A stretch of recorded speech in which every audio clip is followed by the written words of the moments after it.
ስዕሉ ሲቀደድ በልጁ አይተናል። ዘንዶን የተዋጋ ዘንዶን የሚዋጋ ጌታ ኢየሱስ ብቻ ነው። ከሱ ውጪ ማንም የለም። በጌታ በኢየሱስ ስም ይሄንን ጣዖት ምናምን እያለ ሲቀድ ነው። ኢየሱስ ብቻው አምላክ ነው። መላእክቶች ለ24 ሰዓት በፊቱ ይሰግዳሉ ይላል። ስግደት ለሌላ ለማንም አይሰጥም።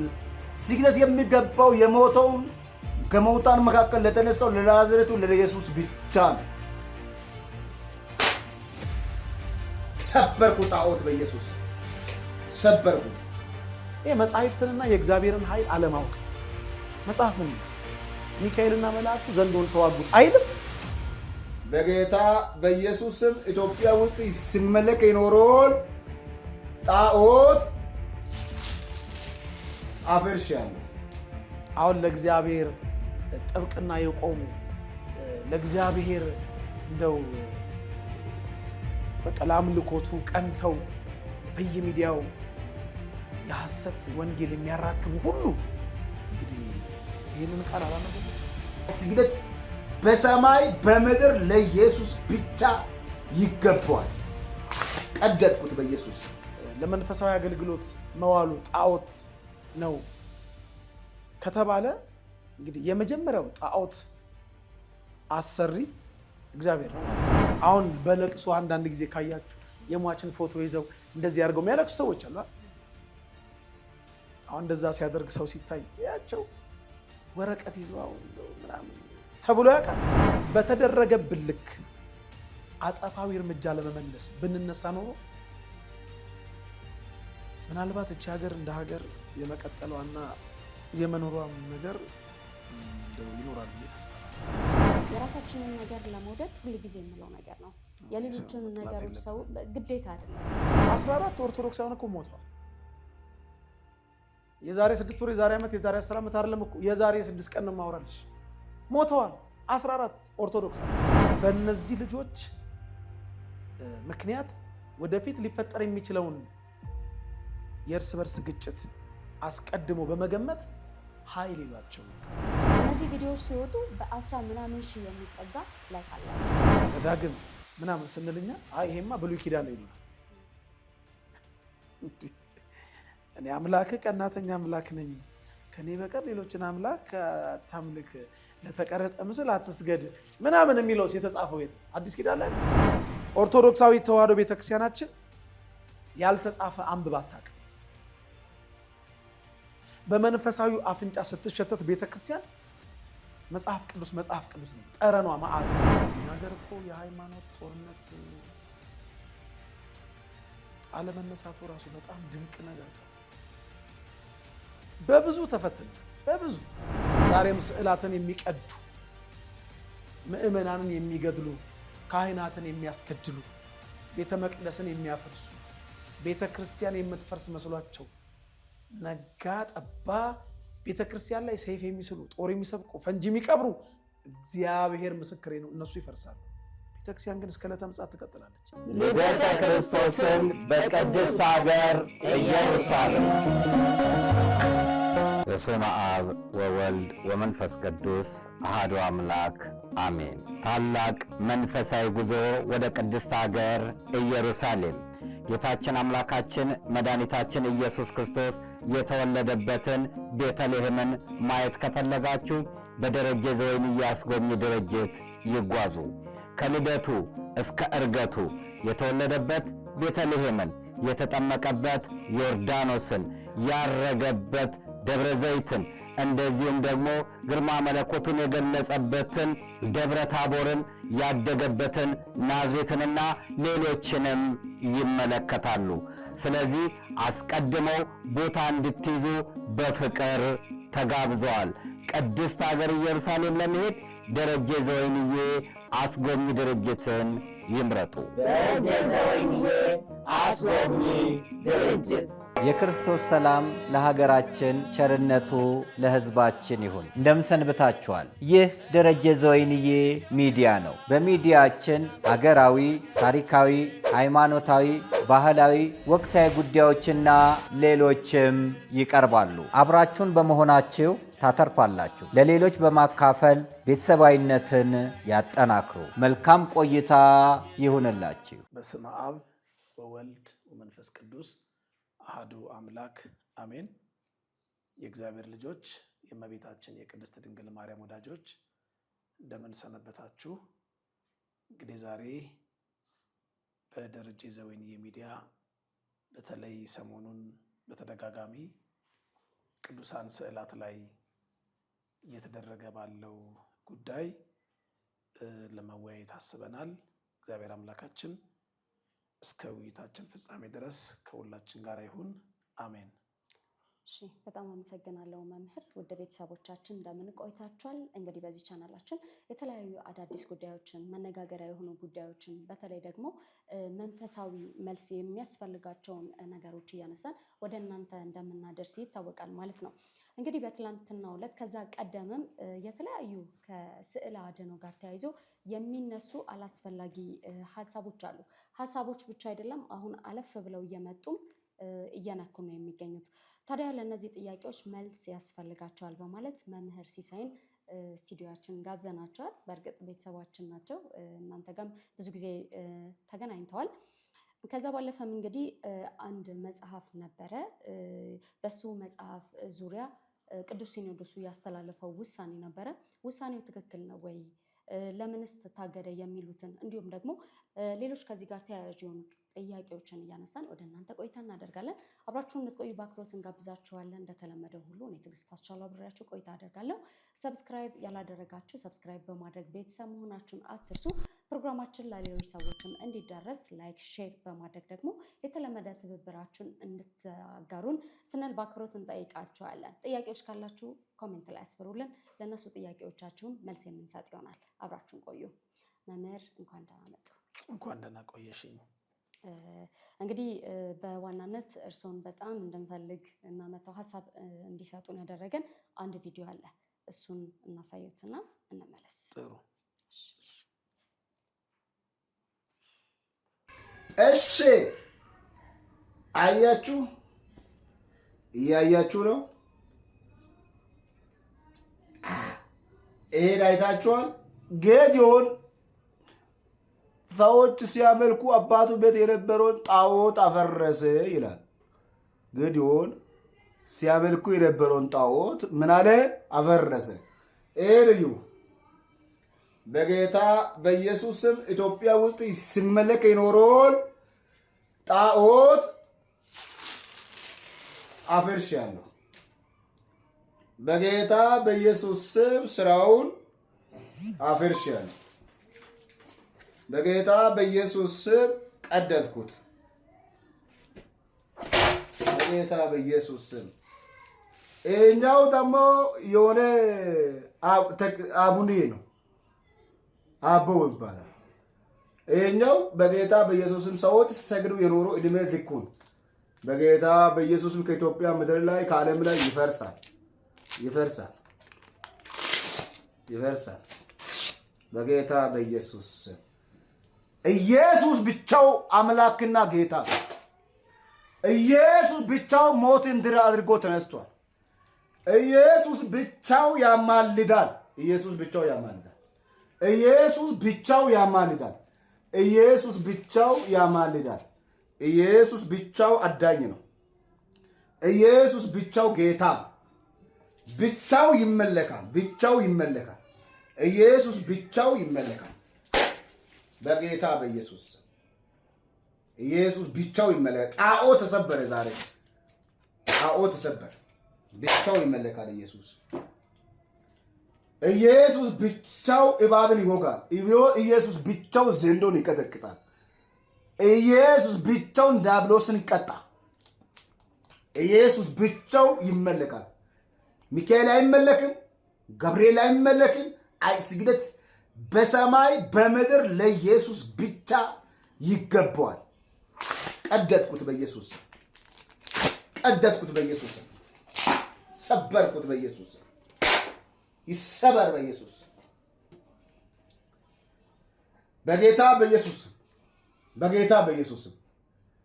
ሰዎች ይሄን እንዲያመልኩ ያደረገ የጨለማ ጉልበት ከኢየሱስ ውጪ ሌላ ስግደት እንዲሰግዱ ልምምድ ያደረገ በአካልም ላይ ይሰበር በኢየሱስ ስም። ሰበር ያለ ይኸው ሰበር ቀደድኩት በኢየሱስ ስም። በናዝሬቱ በጌታ በኢየሱስ ስም። ብቻው ኢየሱስ ያድናል። ኢየሱስ ብቻው አምላክ ነው። መላእክቶች ለ24 ሰዓት በፊቱ ይሰግዳሉ ይላል። ስግደት ለሌላ ለማንም አይሰጥም። ስግደት የሚገባው የሞተውን ከመውታን መካከል ለተነሳው ለናዝሬቱ ለኢየሱስ ብቻ ነው። ሰበርኩት ጣዖት በኢየሱስ ስም ሰበርኩት። ሰብሬያለሁ። ቀደድኩት። ይቀደድ። የጣዖት አምልኮ ይቀደድ። ያለ ኢየሱስ ሲሰገድ የኖረ በኢየሱስ ደም የተሰገደ የተገለበጠ ይሆን። አሜን። ይህን ቪዲዮ ሊያጠፉ ስለሚችሉ ለብዙ ሼር አድርጉ። ኢየሱስ ብቻው ይመለካል።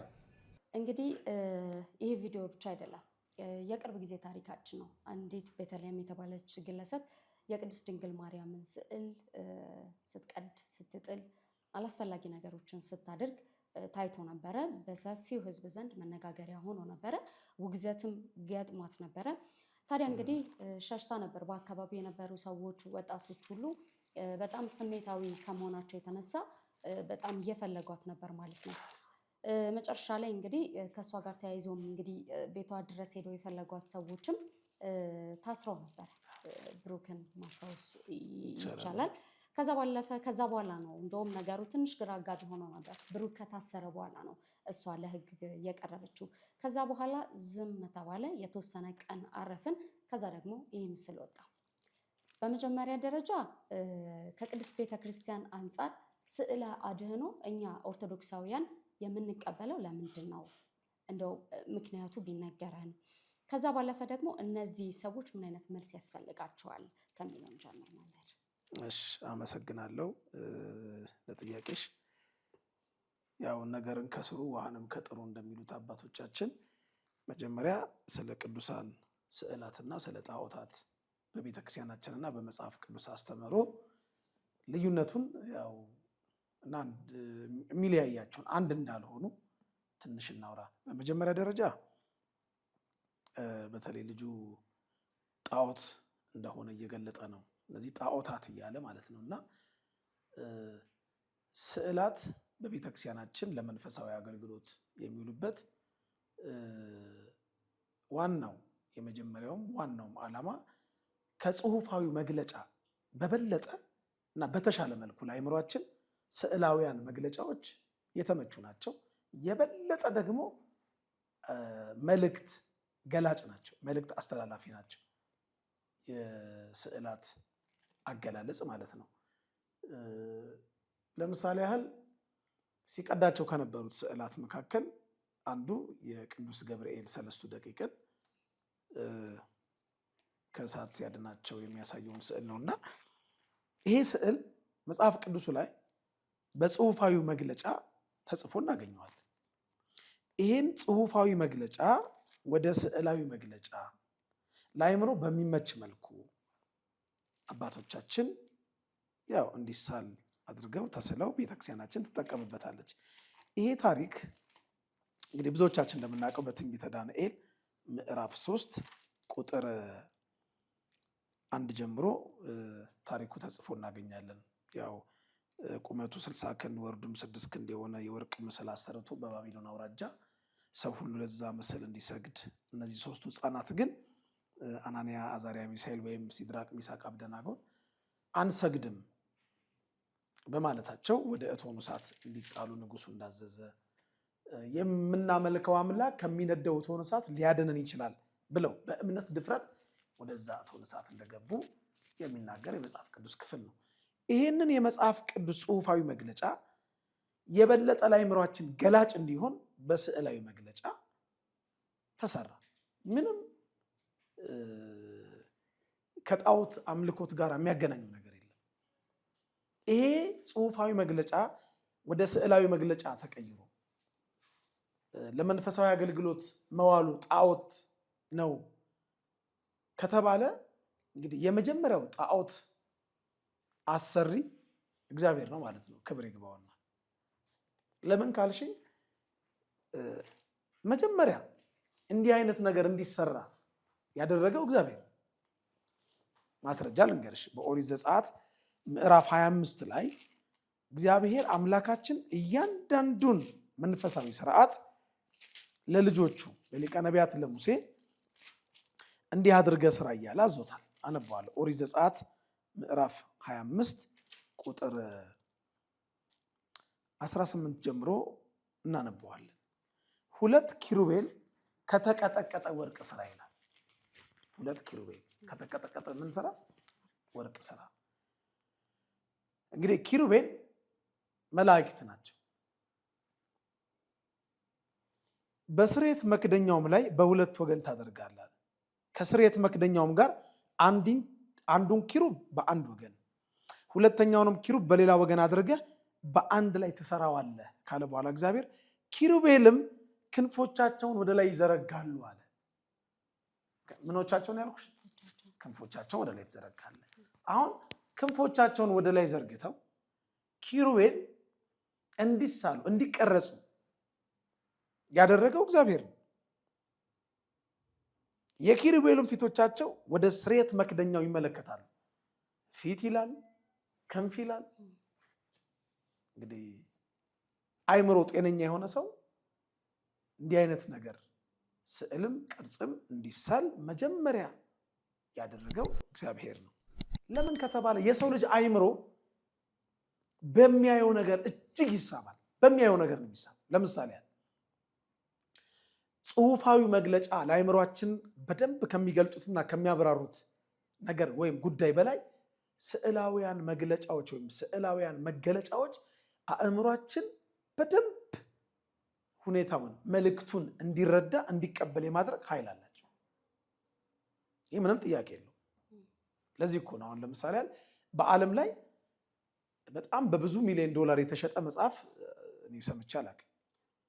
በብዙ ሚሊዮን ዶላር ግን የተሸጠ ስዕል አለ። ለምን? ያ ስዕል ለሰው ልጅ አይምሮ መልእክት ገላጭነቱ ከጽሁፋዊው መልእክት ገላጭነት የበለጠና የተሻለ ስለሆነ ይህንን ጤነኛ አይምሮ ያለው ሰው ማንም ሰው መረዳት ይችላል። ስለዚህ የመጀመሪያው ጣዖት አስመላኪ ጣዖት ስሩ ብሎ ትእዛዝ ያዘዘው እግዚአብሔር ነው አይደለም። ለምን? ከተቀጠቀጠ ወርቅ ኪሩቤልን እንዲሰራ ክንፎቹን እንደዘረጋ ፊታቸው እርስ በርስ እንዲተያይ ይህን ሁሉ ይናገራል። ይህም ብቻ አይደለም። አሁን ታቦትና ጣዖትን ራሱ አንድ የሚያደርጉ ሰዎች አሉ። ከዚህ በፊትም በጥምቀት በዓል ጊዜ ያፌዙ አሉ። እነ ትዝታው ሳሙኤልም የሆነ ከመጽሐፍ ካርቶን ነገር ጨርቅ ነገር አድርገው ምናምን ነገር ለማፌዝ ሞክረዋል እና አለማስተዋል ነው። እግዚአብሔር ነው እኮ አሁንም ታቦቱንም ስራ ያለው እግዚአብሔር። ታቦቱ ከምንድን ነው የተሰራው? ከግራር እንጨት። ጽላቱን እንደውም ሙሴ ከሰበረው በኋላ እግዚአብሔር የሰጠውን ጽላት ሙሴ ከሰበረው በኋላ እንደ ፊተኞቹ አድርገ ስራ ያለው እግዚአብሔር እኮ። ስለዚህ ጣዖትም ያሰራው እግዚአብሔር ነው ማለት ነው። አሁን ለእግዚአብሔር ጥብቅና የቆሙ ለእግዚአብሔር እንደው በቃ ለአምልኮቱ ቀንተው በየሚዲያው የሐሰት ወንጌል የሚያራክቡ ሁሉ እንግዲህ ይህንን ቃል አላነበቡትም። ይኸው ዘዳግም 10 ቁጥር 1 ላይ በዚያም ጊዜ እግዚአብሔር እንደ ፊተኞቹ ያሉትን ዘዳግም 10 ቁጥር 1 ላይ 2 የድንጋይ ጽላቶች ጠርበህ ወደ እኔ ወደ ተራራ ውጣ ካለው በኋላ ለአንተም የእንጨት ታቦት ስራ ይለዋል። ሙሴ እግዚአብሔር ባዘዘው መልክ ሰራ፣ ጠረበ። ጣዖት የሚያስጠርብ አምላክ ነው አምላካችን አይደለም። አይ ብዙ ጊዜ የሚጠቅሱት አሁን ጥቅስ አሁን ዘዳግም ምናምን ስንልኛ አይ ይሄማ ብሉይ ኪዳን ነው ይሉናል። እኔ አምላክ ቀናተኛ አምላክ ነኝ፣ ከኔ በቀር ሌሎችን አምላክ አታምልክ፣ ለተቀረጸ ምስል አትስገድ ምናምን የሚለው የተጻፈው የት ነው? አዲስ ኪዳን ላይ ነው? ብሉይ ኪዳን ላይ ነው የተጻፈው። ብሉይ ኪዳን ላይ ነው የተጻፈው። ያው ዘጸአት 20 እንግዲህ ከቁጥር 4 ጀምሮ የማናቸውንም ምሳሌ የተቀረጸውን ምስል ለአንተ አታድርግ፣ አትስገድላቸውም፣ አታምልካቸውም የሚለው እኮ ዘጸአት 20 ቁጥር 4 ላይ ብሉይ ኪዳን ላይ ነው። ጣዖት ሰርቶ ቀርጾ ማምለክ ሌላ፣ እግዚአብሔር አምልኮቱ የሚገለጽባቸው የክብር ዙፋኑ የሆነውን ደግሞ ጽላትና ታቦት መስራት ሌላ። ክርስቶስን ከቤሎር ጋር መለየት አለብን። የእግዚአብሔርን ታቦት ከሰይጣን ጣዖት ጋር ከሰው ቀልድ ስራ ጋር መለየት መቻል አለብን። ስለዚህ ስዕላት በእግዚአብሔር ፈቃድ የተሰሩ ከጽሁፋዊ መግለጫ ወይም መገለጫ በላይ ለአእምሯችን መልእክት በመግለጥ የተሻለ መልእክት አስተላላፊዎች ስለሆኑ ቅድስት ቤተክርስቲያን ስዕላትን ለመልካም ነገር ለመንፈሳዊ አገልግሎት ትጠቀምበታለች። እንዳላንዛዛብሽ እንጂ ብዙ ምሳሌዎችን እያነሳን መመልከት እንችላለን። ስለ ጣዖታት ማወቅ ከፈለጉ ዳዊት የጻፈውን እስቲ እዛው ኦሪት ላይ የተጻፈውን ነገር እንመልከት። ያው እንግዲህ ነገርን የማሳጠር አልችልም፣ ትንሽ ታገሽኝ፣ እየታገሽኝ። ዳዊት በዳዊት መዝሙር 134 በቅንፍ 135 ላይ እስቲ የተናገራቸውን ነገሮች እናንብባቸው። የአሕዛብ ጣዖታት የብርና የወርቅ በደንብ አስተውይ፣ የሰው እጅ ስራ ናቸው። የአሕዛብ ጣዖታት አፍ አላቸው አይናገሩም፣ ዓይን አላቸው አያዩም፣ ጆሮ አላቸው አይሰሙም፣ እስትንፋስም በአፋቸው የለም፣ የሚሰሯቸውም ሁሉ የሚታመኑባቸውም ሁሉ እንደነርሱ ይሁኑ ይላል። የአሕዛብ ጣዖታት እነዚህ ናቸው። ዓይን እያላቸው አይናገሩም እንጂ ቅዱሳት ስዕላት ጣዖታት አይደሉም። ለምሳሌ ልንገርሽ። አሁን ለምሳሌ ቅዱስ ሚካኤል ስዕሉ ሲቀደድ በልጁ አይተናል። ዘንዶን የተዋጋ ዘንዶን የሚዋጋ ጌታ ኢየሱስ ብቻ ነው፣ ከሱ ውጪ ማንም የለም፣ በጌታ በኢየሱስ ስም ይሄንን ጣዖት ምናምን እያለ ሲቀድ ነበር። ይሄ መጻሕፍትንና የእግዚአብሔርን ኃይል አለማወቅ። መጽሐፍን ይላል ሚካኤልና መላእክቱ ዘንዶን ተዋጉት አይልም ይላል እኮ። ይሄንን ጽሁፋዊ መግለጫ ቅዱስ ዮሐንስ በራእዩ ላይ የጻፈውን ጽሁፋዊ መግለጫ በስዕላዊ መግለጫ ለአእምሯችን በሚመችና አእምሯችን ይሄን መልእክት በደንብ እንዲያስተውል በሚያደርግ መልኩ የተሳለውን ስዕል ጣዖት ብሎ መቅደድ የጤነኛ ሰው መቼም ስራ አይመስለኝም እና እግዚአብሔር ልብ ይስጠው። ለማንኛውም እስቲ የዮሐንስ ራእይ ምዕራፍ 12 ቁጥር 7 ላይ አንድ ቃል ተጽፏል። እሱን ላንብብለት። በሰማይም ሰልፍ ሆነ ይላል፣ ሚካኤልና መላእክቱ ዘንዶውን ተዋጉ ይላል። ዘንዶ የተባለው የቀደመው እባብ ዲያብሎስ ነው። ዘንዶም ከመላእክቱ ጋር ተዋጋ፣ አልቻላቸውም። ከዚያም ወዲያ በሰማይ ስፍራ አልተገኘላቸውም። ዓለምንም ሁሉ የሚያስተው ዲያብሎስና ሰይጣን የሚባለው ታላቁ ዘንዶ እርሱም የቀደመው እባብ ተጣለ፣ ወደ ምድር ተጣለ፣ መላእክቱም ከእርሱ ጋር ተጣሉ ይላል። ይህንን ጽሁፋዊ መግለጫ በስዕላዊ መግለጫ የበለጠ ለአእምሯችን ገላጭ በሆነ መልኩ ተሳለ።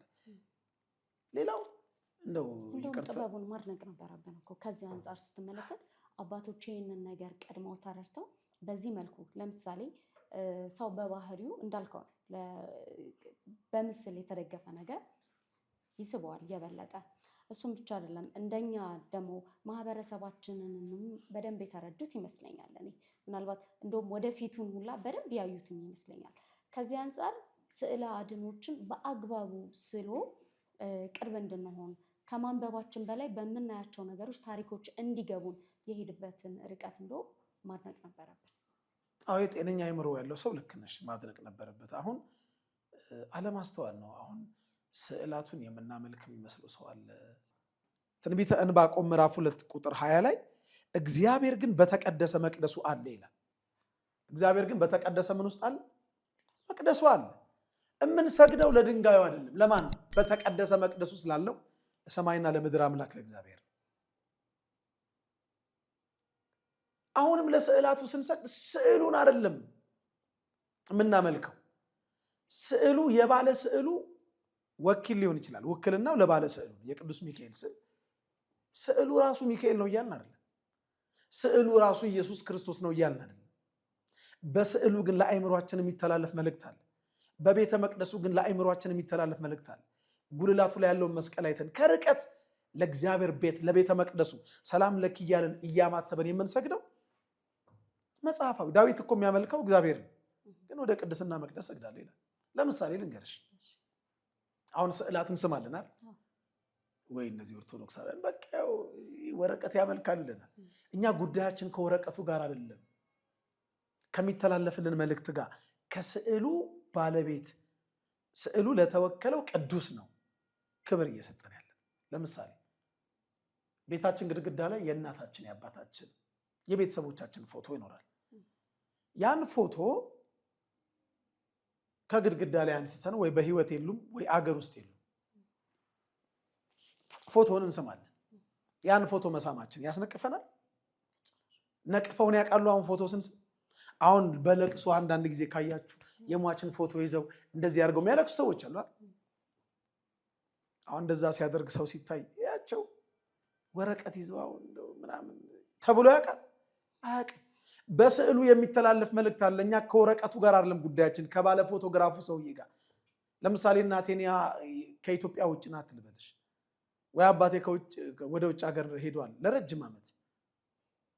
የግድግዳውን የአባቴን ፎቶ አንስቼ መሳሜ ለአባቴ ያለኝን ጥልቅ ፍቅር መግለጼ ነው እንጂ ያንን ስዕል ያንን ወረቀት ማምለኬ ነው? ይሄ ጤነኛ አእምሮ ያለው ሰው የሚያውቀው የሚገነዘበው ጉዳይ እኮ በጣም ቀላል ነገር እኮ። ያንን ፎቶግራፍ መሳሜ ለባለ ፎቶግራፉ ያለኝን ፍቅር መግለጼ እንደሆነ ሁሉ የዚያን የባለ ፎቶግራፍ ሰውዬ ደግሞ ፎቶ መቅደዴ ለባለ ፎቶግራፉ ያለኝን ጥላቻ መግለጼ እንደሆነ ያሳብቅብኛል። ይሄ ልጅ ባለማወቅ ነው። የቅዱስ ሚካኤልንም የእመቤታችንንም የቅድስት ሥላሴንም የቅዱስ ጊዮርጊስን የቅዱስ ሁሉንም ቅዱሳን ስዕላት መቅደዱ ለነሱ ያለውን ፍቅር ሳይሆን ለነሱ ያለውን ጥላቻ መግለጹ መሆኑን አላወቅም፣ አላስተዋልም። ለምሳሌ ሌላ አልጨምርልሽ። አሁን ሯጮች ኦሎምፒክ ምናምን ያሸንፋል አይደል? ከዛ የሀገራቸውን ባንዲራ ይዙና ባንዲራውን ይስማሉ። አይ እነዚህ ሯጮች አሁን ጨርቅ ይስማሉ ብለው ያውቃሉ ሰዎች? ለምን? ያ ባንዲራ የሚወክለው ሀገርና ሕዝብ አለ። ጨርቅ መሆኑ አይደለም። ከየትኛው ማቴሪያል ሊሰራ ይችላል? ከናይለም በይው ከአቡጀድ ይሁን ከምንም ይሰራ። ዋናው ባንዲራው ሰንደቅ ዓላማው የሚያስተላልፈው መልእክት ምንድን ነው? ሀገርና ሕዝብ ይወክላል። ያን ሀገርና ሕዝብ የሚወክለውን ባንዲራ መሳማቸው ወንጀል አይደለም። ባንዲራውን እያመለኩ አይደለም። እኛም ቅዱሳን ስዕላትን የምንሰግድላቸው ክብር የምንሰጣቸው አክብረን በመጋረጃ ውስጥ በጸሎት ጊዜ ፊት ለፊታቸው ቆመን የምንጸልየው የምንስመው እያመለክን አይደለም። ይህን ጤነኛ አእምሮ ያለው ሰው ቀለል ባለ መንገድ መረዳት ይችላል። በጣም ቀለል ባለ መንገድ።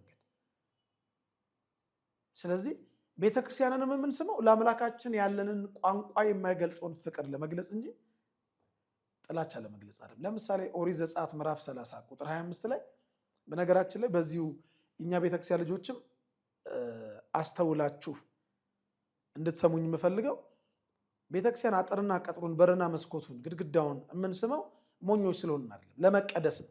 እንቀደሳለን። ምን አልኳችሁ? እንቀደሳለን። እንዴ ደግሞ ቤተ መቅደስ በመሳም እንቀደሳለን? አዎ እንቀደሳለን። እኔ አይደለሁም የምለው፣ ቃሉ ነው የሚለው። ቃሉ እስቲ ላንብብላችሁ። ኦሪት ዘጸአት ምዕራፍ 30 ቁጥር 25 ጀምሮ እንዲህ የሚል ቃል አለ። በቀማሚ ብልሃት እንደተሰራ ቅመም በተቀደሰም የቅባት ዘይት ታደርገዋለህ። የተቀደሰ የቅባት ዘይት ይሆናል። የመገናኛውን ድንኳን፣ የምስክሩን ታቦት፣ ገበታውን፣ ዕቃውን፣ መቅረዙን፣ የዕጣን መሰዊያውን፣ ለሚቃጠል መስዋዕት የሚሆነውን ሁሉ መቀመጫውን ትቀባበታለህ። ሁሉንም ትቀድሳቸዋለህ፣ ቅድስተ ቅዱሳንም ይሆናሉ ካለ በኋላ የሚነካቸውም ሁሉ ቅዱስ ይሆናል ይላል። የሚነካ ሁሉ ሞኞች ስለሆነ አይደለም እንደዚህ ቤተክርስቲያን የምንደባበሰው፣ ቃሉ ስለሚል ነው። ቤተ መቅደስ ቅዱስ ነው በጽድቅም ድንቅ ነው አለ መዝሙር 64 በቅንፍ 65 ቁጥር 4 ላይ ቅዱስ ዳዊት ቤተ መቅደስም ቅዱስ ነው። አሁን አዲስ ቤተክርስቲያን ተሰርቶ ካየሽ ሲመረቅ ወይ ፓትርያርኩ ወይ ኤጲስቆጶሱ ወይ ሊቃነ ጳጳሳቱ በወይራ ቅጠል አድርገው ዲያቆኑ እንደ ሳህን ባለ ነገር ይይዝና እያደረጉ ይቀባሉ። የሚቀቡት ለጌጥ አይደለም፣ የሚቀቡት ለመቀደስ ነው ስለሚል ተቀባዋለህ። ሲቀባ ይቀደሳል። የሚነካውም ሁሉ ቅዱስ ይሆናል። የሚነካው ግን የሚለው በእምነት የሚነካው ያችን ሴት ማስታወት ያስፈልጋል። ማርቆስ 5 ቁጥር 25 ያ ሁሉ ሰው ጌታን እያጋፋው እሷ ግን የደሜ ምንጭ የልብሱን የጫፍ ዘርፍ ብነካ ደሜ ቀጥ ይላል ብላ በልቧ አምና ነካች፣ የደሟ ምንጭ ቀጥ አለ። የእኛም የኃጢአት ምንጭ ቀጥ የሚለው በእምነት ሲሆን ለምን ያለ እምነት እግዚአብሔርን ደስ ማሰኘት አይቻልም ይላል ዕብራውያን 11 ቁጥር 6 ላይ። ያለ እምነት እግዚአብሔርን ደስ ማሰኘት ስለማይቻል አምኖ የቤተ መቅደሱን ዙሪያ ግንቡን አጥሩን ቅጥሩን እየሳመ ቢቀባባ ይቀደሳል። እንዴት ይቀደሳል? ከአይምሮ በላይ በሆነ ሚስጥር ይላላ። ትንሽ ትንሽ ልክ ነኝ። ስዕሏ ግን ገብታሻለች በደንብ ማለት ባንዲራ፣ ፎቶግራፍ የሚለው ምሳሌ አሁን እኛ ለምንስመው ስዕል በጣም በቃ ቀለል ያለ ለሁሉም አይምሮ የሚመች ማስረጃ ነው። አናመልክም ስዕልን። እንደው ጥላቻ ቢኖርም የሚከተሉት የሃይማኖት ተቋም አለ። የሰው ጉዳይ ላይ ገብቶ መፈትፈቱ ያን ያህል አስፈላጊ ነው ብዬ አላምንም። እንደው ጉዳዩ ላይ ልክ ነን ብለው ቢያስቡም እንኳን ማለት ነው። በእነሱ ጉዳይ ላይ በእነሱ ውስጥ ላይ መገለጥ ያለበት መማር ያለባቸው ልክ ነን ብለው ያመኑትን ሀሳብ ተናግረው ማሳመኑ የሚቀል ይመስለኛል እንጂ አልፎ ተርፎ ጥላቻ መንዛት በራሱ ከሚያራምዱት የእምነት አካሄድ አንጻርም የሚደገፍ አይመስለኝም። የራሳችንን ነገር ለመውደድ ሁል ጊዜ የምለው ነገር ነው። የሌሎችን ነገሮች ሰው ግዴታ አይደለም። የማንንም ነገር ሳንነካ ማንንም ሳንጠላ የራሳችንን ነገር ማስኬድ እንችላለን። ለዚህ ደግሞ ምስክር የሆነው በራሳቸው የህይወት መንገድ ላይ እየሄዱ ያሉ ግን ማንንም እየነኩ አይደሉ ለማህበረሰቡ ትምህርት እየሆኑ ያሉ ግለሰቦችም አሉ። ከዚህ አንጻር ትንሽ የሚያናድደኝ እኔ የህግ ክፍተቱ እንዳለ በደንብ ይሰማኛል። ቅድም እርሶም ጠቅሰውታል። የዛሬ ዓመት አካባቢ ጥምቀት ላይ በጣም ብዙ ከታቦተ ህጉ ጋር ተያይዞ አላስፈላጊ ምስሎች፣ ቪዲዮዎች እየተቀረጹ ሲወጡ ነበረ። ባለማወቅ ነው ብለው ይቅርታ ጠይቀዋል ወጥተው። እነሱ ካስተላለፉት ምስል በላይ እኔ በጣም የሚያናድደኝና ትንሽ የሚያስጨንቀኝ ጉዳይ የሚከተሏቸውና ላይክ የሚያደርጓቸው የሰዎች ብዛት የበለጠ በጣም ያሳምማል። እነዚህ ቪዲዮዎች ሲወጡ በ10 ምናምን ሺህ የሚጠጋ ላይክ አላቸው። ይህ ሀሳብ ምን ያህል ጠልቆ ስር ለስር እየሄደ እንደሆነ ያሳያል በደንብ።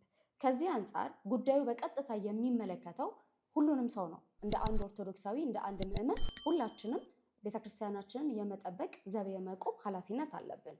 ነገር ግን ደግሞ እንደ ተቋም ስንመለከተው ቤተ ክህነቱ ይሄ ጉዳይ ቀጥታ ይመለከተዋል።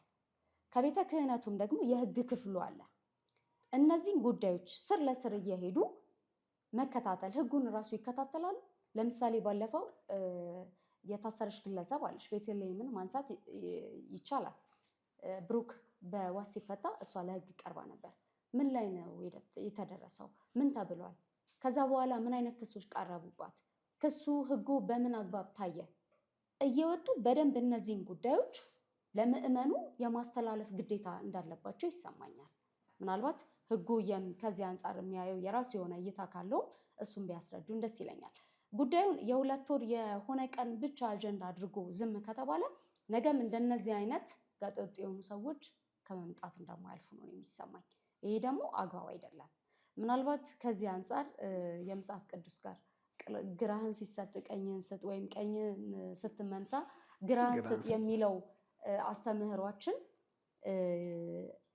ንቀት ውስጥ ከተተ ነው ብለው ደግሞ የሚያነሱ ሰዎች አሉ። መመሪያ እርሶ እይታ እዚህ ላይ ምንድን ነው? ከመጀመሪያው ስጀምር በሰው ጉዳይ በሰው ሃይማኖት ገብተው ተንኳሽ የሆነ ነገር ለጸብ መፈጠር ምክንያት የሚሆን ነገር መንፈሳዊ ነን ከሚሉ ሰዎች መቅረቡ ያሳዝናል። ማለት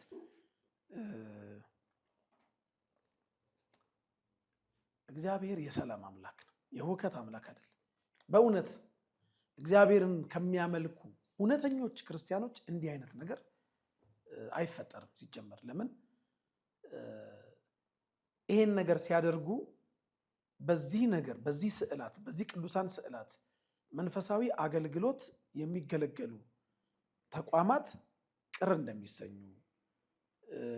ወደ ተለያየ አላስፈላጊ ግጭቶች ሊያመሩ እንደሚችሉ መቼም ያው ግልጽ ነው።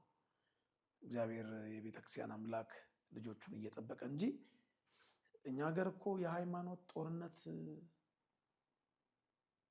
አለመነሳቱ ራሱ በጣም ድንቅ ነገር እኮ። በብዙ ተፈትነናል፣ በብዙ አሁን ማህበራዊ ድረገጽ ከተጀመረ በኋላ እናንተ ያያችሁትን ምናምን የሰማችሁትን እያያችሁ ገርሟችሁ ነው እንጂ እኮ ፌስቡክ ሳይፈጠር ዩቲዩብ የሚባል ሳይፈጠር ቲክቶክ የሚባል ነገር ሳይጀመር በአጠቃላይ የማህበራዊ ድረገጽ አስተዋጽኦ የሚባል ነገር ሳይፈጠር በፊት የተቃጠሉ እኮ አብያተ ክርስቲያናት እኮ አሉ። የሞቱ እኮ ካህናት አሉ፣ ብዙ አሉ። በዓይናችን ያየናቸው አሁን እንትን ክልል እንትን ብዬ ወደኋላ ሄጄ ማስታወሱ ትንሽ ጥሩ አይደለም እንጂ ብዙ አሉ በትዕግስት ያለፍናቸው። በተደረገብን ልክ አጸፋዊ እርምጃ ለመመለስ ብንነሳ ኖሮ ምናልባት እቺ ሀገር እንደ ሀገር የመቀጠሏና የመኖሯም ነገር እንደው ይኖራል ብዬ ተስፋ አላደርግም። በጣም በትዕግስት ከረጅም ዓመት በፊት የነበሩ ትንኮሳዎችን በትዕግስት በመቻል ነገሮችን አሳልፈው ለእግዚአብሔር በመስጠት አንተው አስተካክለው በኪነ ጥበብ እያሉ አባቶች አልፈዋል። አሁን ደግሞ በተለይ ሰሞነኛው ነገር ምንድን ነው እንዳልሽው ያቺ ልጅ ቅዱሳን ስዕላትን በመቅደድ ሌላም ልጅ ከዛ ቀጠለ። እንደገና ደግሞ አሁን ደግሞ ጭራሽ ከ4 ከ5 ከ6 በላይ ቅዱሳን ስዕላትን የሚቀድ ተነሳ። ነገ ደግሞ በግልጽ ቤተ መቅደስ ውስጥ ገብቶ ደግሞ የቤተ መቅደሱን ስዕላት ወይ በቀለም ላጥፋ ወይ ደግሞ እንደለመደው መሰላል ይዞ ገብቶ ልቅደድ የሚልም ሰው ሊኖር ይችላል። እንግዲህ እና አባቶች ሳይቃጠል በቅጠል ሳይረቅ በቅርብ ሳይደርቅ በርጥብ ይላሉ። ቤተክርስቲያኒቷ የሕግ ክፍል አላት። ስራ እየሰራ እንደሆነ አውቃለሁ። ከቤተክርስቲያን የሕግ ክፍል አንዷ የሆነችውንም ልጅ እኔ በግል አውቃታለሁ።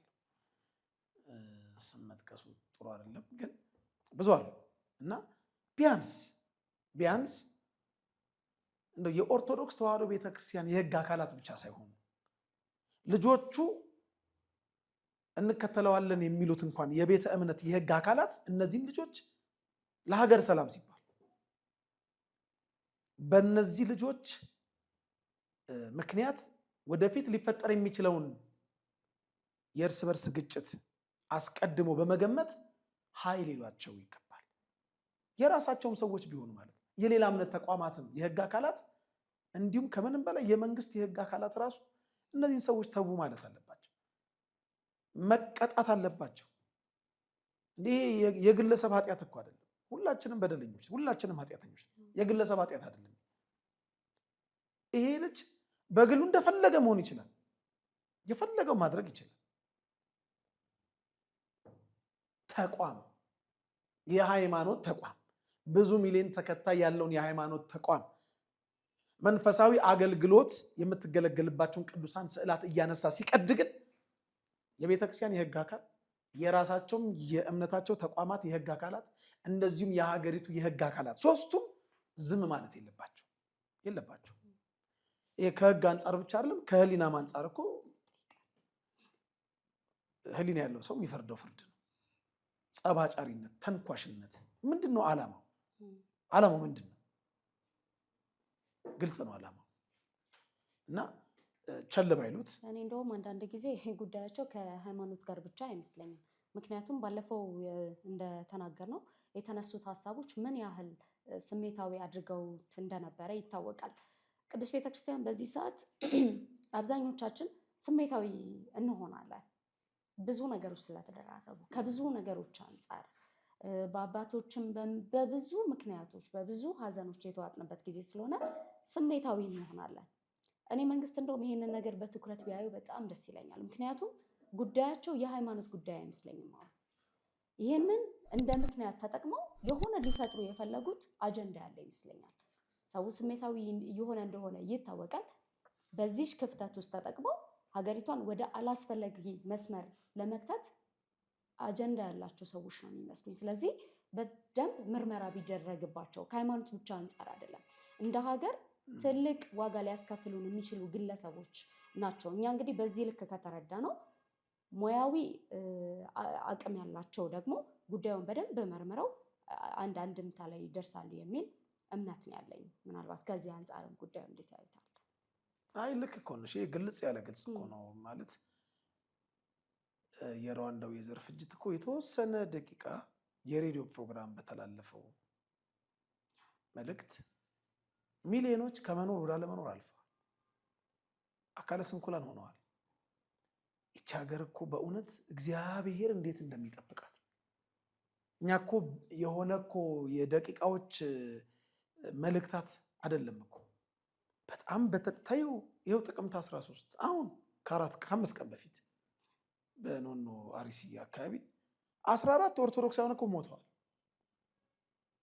የዛሬ 6 ወር የዛሬ ዓመት የዛሬ 10 ዓመት አይደለም እኮ የዛሬ 6 ቀን ነው የማወራልሽ። ሞተዋል 14 ኦርቶዶክሳውያን። ግን አለ እንደ ሀገር አለ ይሄ ያበጠ ያለው ሊፈነዳ ጫፍ ላይ የደረሰው ነገር የፈነዳለት ከሩዋንዳውም በየትኛውም ዓለም ተነስቶ ከምንሰማው የዘር የሃይማኖት ፍጅት በጣም በባሰ መልኩ እንደሚከሰት እዚህ ሀገር ላይ መገመት አያስቸግርም። ያ ሳይደርስ ግን ለምንድን ነው ማስቆም ያልቻልነው እንዴ? እኛ የትኛውም ሰው የፈለገውን ማምለክ መብቱ ነው። እኔ ይህን ላፕቶፕ ማመን ከፈለግኩ መብቴ ነው። ይህንን የሆነ ግድግዳም ዛፍም የፈለግኩትን መብት አለኝ። እሳትና ውሃ ቅርቤልሃለሁ እጅን ወደ ፈለግከው ክተት ነው ያለኝ። የፈጠረኝ እንኳን አምላክ አስገድዶ ማንቁርቴን ይዞ የሚፈልገውን አያስመልከኝም። የፈለገውን የማምለክ ተፈጥሯዊ መብት አለ። የዚያን ሰው የአምልኮት ስርዓት እንደው ልክ እንኳ ባይሆን በፍቅር እንጂ በጸብ አይደለም መመለስ ያለብሽ።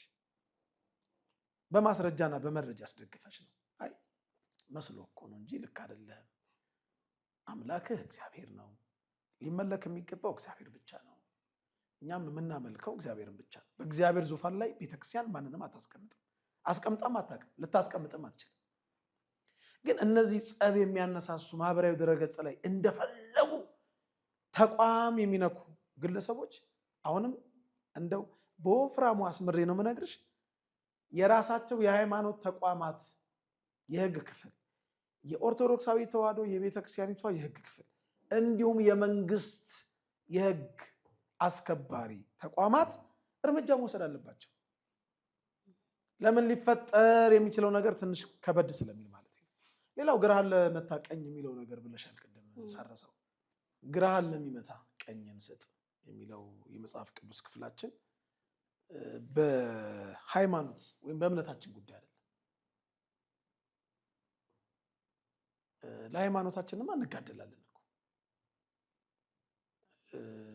ለቅዱሳን ፈጽሞ አንድ ጊዜ ስለተሰጠች ሃይማኖት እንድትጋደሉ እየመከርኳችሁ እጽፍላችሁ ዘንድ ግድ ሆነብኝ ይላል ቃሉ ነው የሚለው።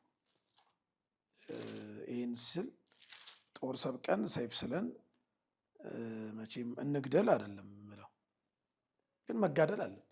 በጾም መጋደል አለብን። በጸሎት መጋደል አለብን። እንዲህም መልስ በመስጠት መጋደል አለብን። የያዕቆብ ወንድም የይሁዳ መልእክት 1 ምዕራፍ ብቻ ነው ያለው። ቁጥር 2 ላይ ምሕረትና ሰላም ፍቅርም ይብዛላችሁ ካለ በኋላ ወዳጆች ሆይ ስለምንካፈለው ስለ መዳናችን ልጽፍላችሁ እጅግ ተግቼ ሳለው ለቅዱሳን አንድ ጊዜ ፈጽሞ ስለተሰጠ ሃይማኖት እንድትጋደሉ እየመከርኳችሁ ግድ ሆነብኝ ይላል እና በሃይማኖት ጉዳይ ግራህን ለሚመታ ቀኝህን ስጠው የሚለው አባባል ምንም እንኳን እንደ ጓድ ሊቀመንበር መንግስቱ ኃይለማርያም አባባላችንን ባንናገረውም በሃይማኖት ጉዳይ ግን አይሰራም። በስሜት አንነዳም፣ በስሌት ግን መልስ እንሰጣለን። አባቶቻችን ስጋቸውን ቆርሰው ደማቸውን አፍሰው አጥንታቸውን ከስክሰው ከነዋያተ ቅድሳቱ ጋር በየተራራው ተቀብረው እቺን ሃይማኖት ለኔ እንዳስረከቡ እኔ ደግሞ ለልጆቼ ልክ እንደ አባቶቼ ማስረከብ አለብኝ። የትኛውም የሃይማኖት ተቋም በምንም አይነት መልኩ በዚህ መልክ ሊነካ ይገባል። ከህግም አንጻር ከህሊና ህግም አንጻር በራስ ላይ ሊደረግ የማትፈልገውን በሰው ላይ ከሚለውም የመጽሐፍ ቃል አንጻር የትኛውም ሰው አምልኮቱ ስህተት እንኳን ከሆነ ስህተቱን የምናስረዳበትና ከስህተት የምንመልስበት መንገድ በፍቅር እንጂ በጸብ ሊሆን አይገባም። በማስረጃና በመረጃ ይሄ ነውና ከዚህ አንጻር ምናልባት ሌላው ያልሽው ሌላ ተልእኮም አላቸው ምናምን ነገር ያልሽው ይሄ ግልጽ ያለ ግልጽ እኮ ነው አላቸው። የዚችን ሀገር ሰላም የማይፈልጉ ሰዎች፣ የቤተ ክርስቲያኒቱን ሰላም የማይፈልጉ ሰዎች በዓላማ ያው የልጅቷን ማስረጃ እንደሚናገረው ያቺ ባሮክ የታሰረባት ልጅ መጀመሪያ የቀደደችው ልጅ ሌሎች ሰዎች በግፊት ያን ነገር እንዳስደረጓት ተናግራለች። እና ምናልባት ይህን በማድረጋቸው የኦርቶዶክስ ተዋሕዶ ቤተክርስቲያን የምትፈርስ ከመሰላቸው አይምሰላቸው። መሰረቷ ጽኑ ነው። ውቅያኖስን በብርድ ልብስ መሸፈን አይቻልም። ሰማይን በዣንጥላ መከለል አይቻልም። ኦርቶዶክስ ተዋሕዶ ቤተክርስቲያንን በእንደዚህ አይነት ግርግር ማፍረስ አይቻልም። መሰረቷ ጽኑ ነው፣ የተደላደለ ነው። የገሃነም ደጆች የማይችሏት ቅድስት ቤተክርስቲያን ነች። አይቻልም። ብዙ ተሞክሯል። አሁንም ከውጭም ከውስጥም ብዙዎች ይሞክራሉ። ካህናቷን በመግደል መቅደሱን በማቃጠል በማፍረስ አገልጋዮቿን በማሸማቀቅ በማሰር ስለ ሃይማኖታቸው የሚናገሩትን ቲክቶከሮች በማሰር በማንገላታት ወዘተርፈ ያው የምታውቂያቸው ብዙ ነገሮች አሉ። ዝርዝር ውስጥ አልገባምና እኛ እንታሰር ይሆናል፣ የእግዚአብሔር ቃል አይታሰርም። እኛ እንጠፋ ይሆናል፣ ቤተክርስቲያን ግን አጠፋ እና እነዚህ ሰዎች ባይደክሙ አትድከሙ እንበላቸው፣ አትድከሙ። በእርግጥ ቤተክርስቲያን አዝናለች። አሁን በዚህ ስራቸው ላይ እኛ ያው የሰዎች ጥፋታቸው ያስቆጣናል፣ ያሳዝነናል። እግዚአብሔር ግን የነዚህ ሰዎች መጥፋታቸው ያሳዝነዋል። እኛ የነሱ ጥፋት ነው የሚያስቆጣን የሚያሳዝነን። እግዚአብሔር ግን እነዚህ ሰዎች ባላወቁት ቅዱሳን ስዕላትን በመቅደድ ከእግዚአብሔር ህብረት በመለየታቸው ያዝናል። እንደው ችግር የለውም። ለቅዱሳን ለጻድቃን ለሰማዕታት ያለው ፍቅር ያለው ተቀባይነት ወይ እንዴት ነው የሚቀበላቸው? እኛስ በዚህ ልክ እንድንቀበላቸው ያደረገን ከምን ትምህርት ተነስተን ነው? እንዴት ነው የተጋባበን? ስፕሪት ይህ መንፈስ እንዴት ነው የተጋባበን? የሚገርምሽ ነገር እኛ ቅዱሳንን ከምናከብራቸው በላይ እግዚአብሔር ቅዱሳንን ያከብራቸዋል። እኛ መላእክትን ከምናከብራቸው በላይ እግዚአብሔር መላእክትን ያከብራቸዋል። መስሏቸው እኮ ነው።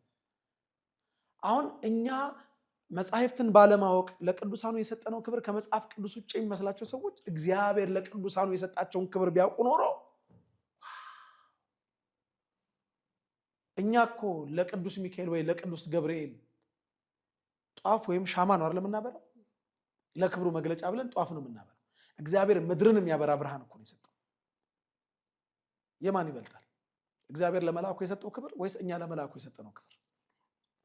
የዮሐንስ ራዕይ ምዕራፍ 18 ቁጥር 1 ላይ እኮ ምን ይላል?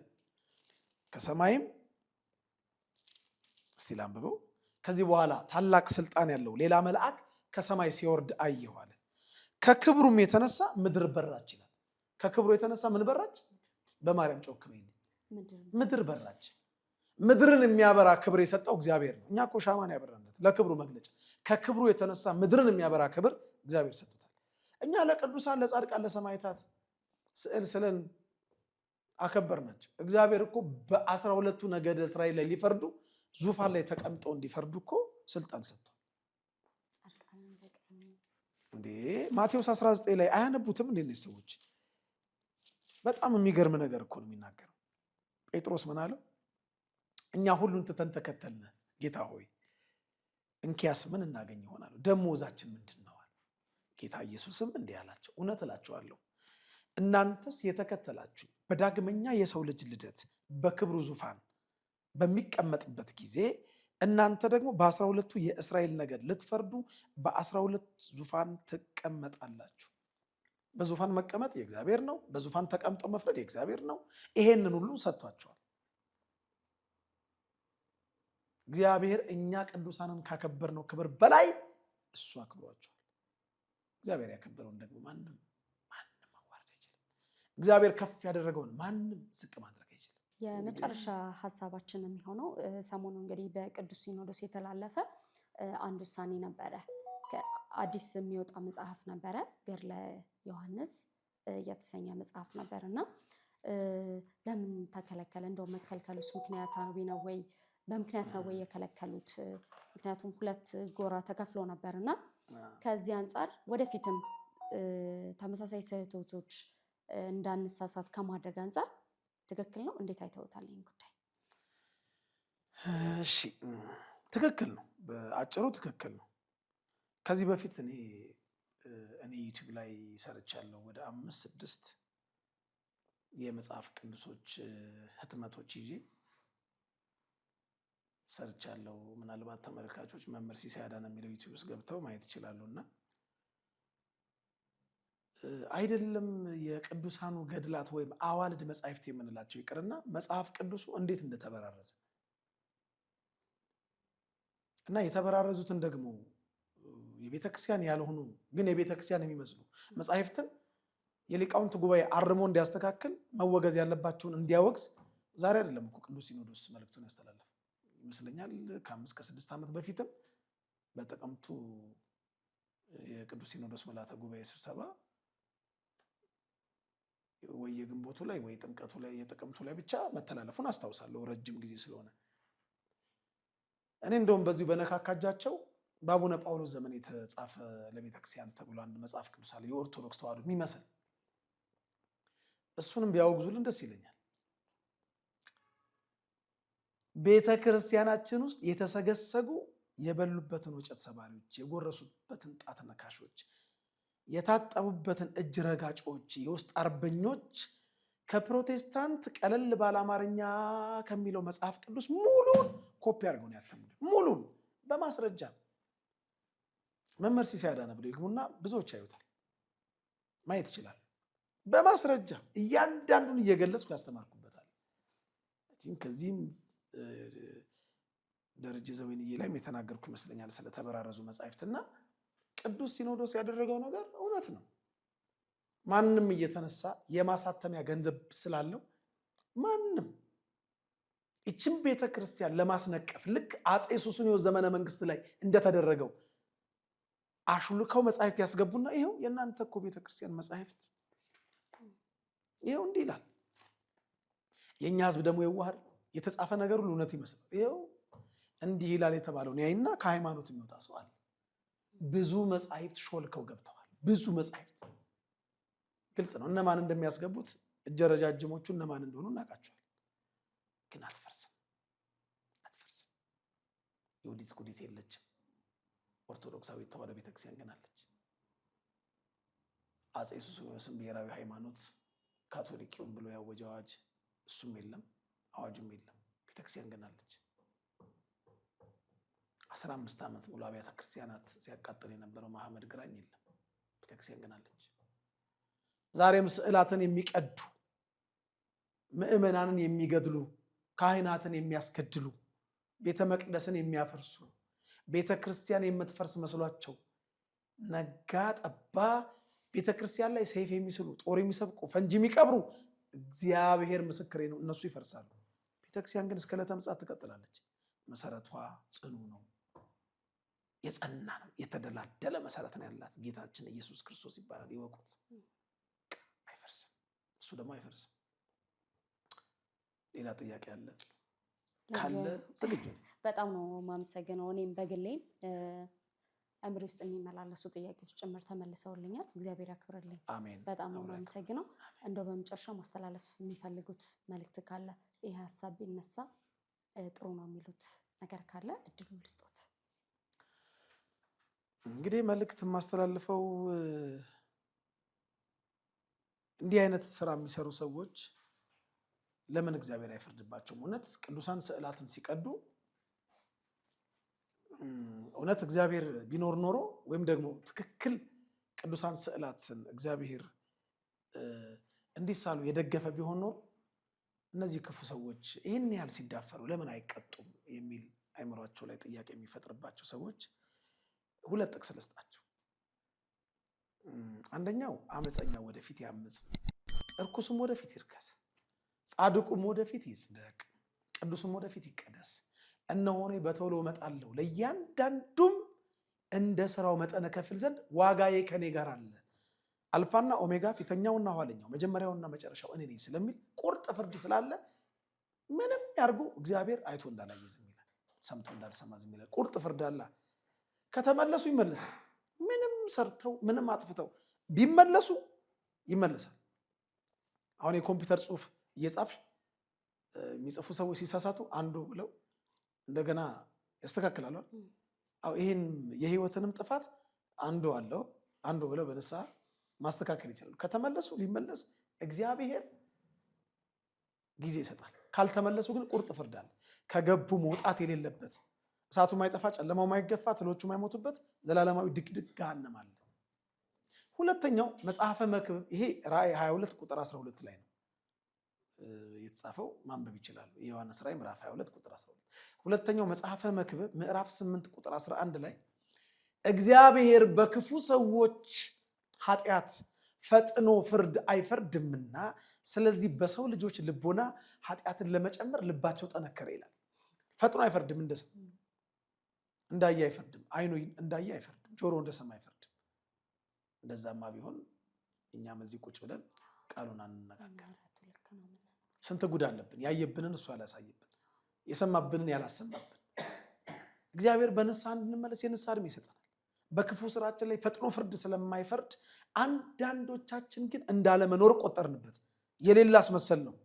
በክፋታችን ላይ ክፋት እየጨመርን ሄድን። ቸርነቱ ብዙ ነው እያልክ በኃጢአት ላይ ኃጢአት አትስራ ይላል ሰሎሞን። ስለዚህ ወንድማችን እንደው ምክር ቢጤ የምመክርህ እኛ የእሱን ጥፋት አንፈልግም፣ እንደው ቢመለስ መልካም ነው። እግዚአብሔር አምላካችን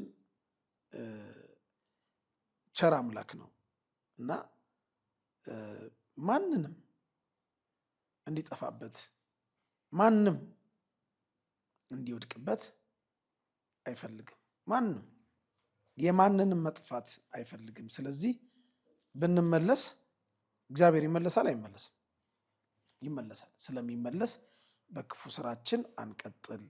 እግዚአብሔር አምላካችን የኔንም የማንንም ጥፋት ስለማይወድ ከክፋታችን ተመልሰን ከኃጢአታችን ተመልሰን ጸባጫሪነታችንን ትተን በንስሐ ወደ እግዚአብሔር ብንመለስ መልካም ነው እላለሁ። በጣም አመሰግናለሁ መምህር፣ ለፈጣን ምላሽ ነው የሰጡን። እግዚአብሔር ያክብርልን። አሜን። በቤተሰቦቻችን ስም እናመሰግናቸዋለን። ወደፊት ለሚያነሳቸው ጥያቄዎች ደግሞ እንደገና ተመልሰው መልስ እንደሚሰጡ ተስፋ እናደርጋለን። እንግዲህ እግዚአብሔር ይፍቀድ። ወስብሐት ለእግዚአብሔር። አሜን። አብሮ ያሰማን።